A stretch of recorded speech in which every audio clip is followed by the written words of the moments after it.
Chief justice of India DY Chandrachud Manipur high court के किस आदेश से हुए हैरान? क्या हाईकोर्ट से हुई है कोई बड़ी गलती? सुप्रीम कोर्ट में chief justice of India DY Chandrachud ने मणिपुर में हाल में हुई हिंसा और तनाव से जुड़ी याचिकाओं की सुनवाई करते हुए मणिपुर हाईकोर्ट के एक आदेश को देख हैरानी जताई। दरअसल हिल एरियाज कमेटी के अध्यक्ष दिनगांगलुंग गांगमेई ने मणिपुर हाईकोर्ट के उस आदेश को सुप्रीम कोर्ट में चुनौती दी है जिसमें मणिपुर सरकार को मैती समुदाय को एसटी लिस्ट या अनुसूचित जनजाति लिस्ट में शामिल करने का आदेश दिया था।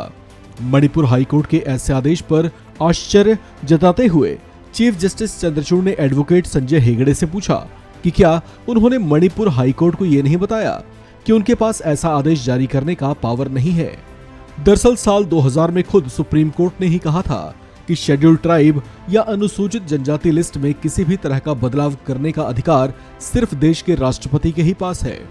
चीफ जस्टिस डीवाई चंद्रचूड़ के अलावा जस्टिस पीएस नरसिम्हा और जस्टिस जेबी पारदीवाला की बेंच ने इस पर आश्चर्य जताते हुए कहा कि हाईकोर्ट किसी समुदाय को अनुसूचित जनजाति की सूची में डालने का आदेश नहीं दे सकता क्योंकि उसके पास इस तरह का अधिकार ही नहीं है।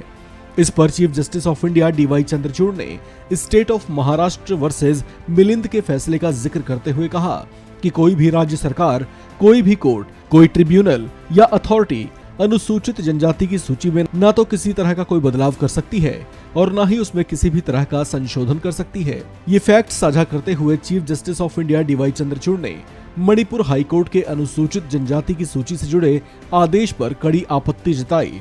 आपको बता दें कि मणिपुर हाईकोर्ट के मुख्य न्यायाधीश एमवी मुरलीधरन की बेंच ने राज्य सरकार को यह आदेश जारी किया था कि मैती समुदाय को अनुसूचित जनजाति की लिस्ट में शामिल कर लिया जाए।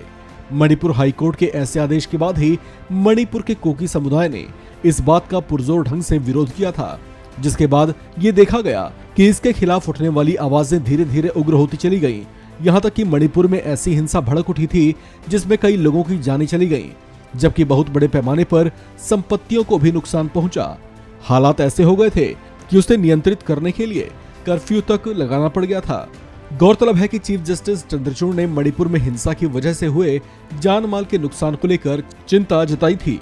सोमवार को कोर्ट ने इस संबंध में केंद्र और राज्य सरकार से राहत शिविरों के संबंध में भी जानकारी मांगी थी। साथ ही चीफ जस्टिस डीवाई चंद्रचूड़ ने सरकार से यह भी पूछा था कि वो हिंसा के कारण विस्थापित हुए लोगों के लिए क्या कर रही है। इस संबंध में केंद्र और मणिपुर सरकार ने सुप्रीम कोर्ट के सामने रिपोर्ट पेश करते हुए बताया था कि पिछले हफ्ते हुई हिंसा के बाद अब हालात कुछ ठीक हैं, जिसे देखते हुए कर्फ्यू में कुछ ढील भी दी गई है। इस खबर में फिलहाल इतना ही। बाकी अपडेट्स के लिए बने रहिए वन इंडिया हिंदी के साथ।